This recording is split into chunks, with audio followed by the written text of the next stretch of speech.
brought you by Silver Pumps and Motors. Top quality और consistent performance के लिए सिर्फ सिल्वर पंप्स नाम याद रखना। త్వరలోనే ఆ కమిటీ సబ్ కమిటీ రెఫరెన్స్ మేము ఇచ్చినటువంటి రిపోర్టు ఇంకా అవసరమైతే క్రానిలాజికల్గా ఏం జరిగిందో కూడా డేట్స్తో సహా జీవోస్తో సహా ఆనాటి ఫైనాన్స్ సెక్రటరీ గారు ఏం రాశారు, ఇరిగేషన్ ఏం రాసింది, మిగతా అన్నీ కూడా బహిర్గతం చేసే అవకాశం ఉంటుంది. కమిషన్ విచారణ జరుగుతుంది కాబట్టి నాకు సంబంధం లేదు.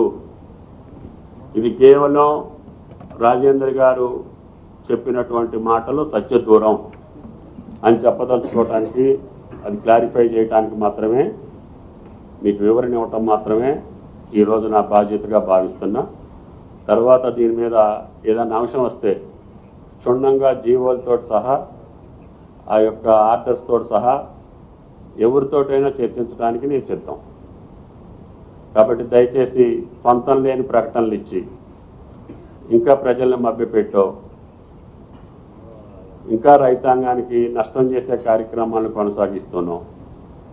కేవలం సంవత్సరంన్నర కాలంలో వచ్చినటువంటి కాంగ్రెస్ పార్టీనో ప్రభుత్వాన్నో ఏదో బురద జల్లటానికే చేస్తున్నారని, ఇది ఏది కూడా కాంగ్రెస్ ప్రభుత్వంలో జరిగింది కాదు. శాంక్షన్స్ మీరే ఇచ్చారు, అప్పటికి క్యాబినెట్ అప్రూవల్ లేదు, రివైజ్డ్ మీరే చేశారు, ఎస్టిమేట్స్ మీరే చేశారు, పనులు మీరే చేశారు. ఆ పథకం కూడా నిరుపయోగం అని చెప్పి NDSA ఆ ప్రభుత్వ కాలంలోనే చెప్పింది. లాస్ట్ 5 years టర్మ్లో కూడా నేను లేను. ఇవన్నీ జరిగినటువంటి నిత్య సత్యాలను కూడా ఇంకా ప్రజలను మభ్యపెట్టాలని చూస్తే ఎవరికైనా సాధ్యం కాదు.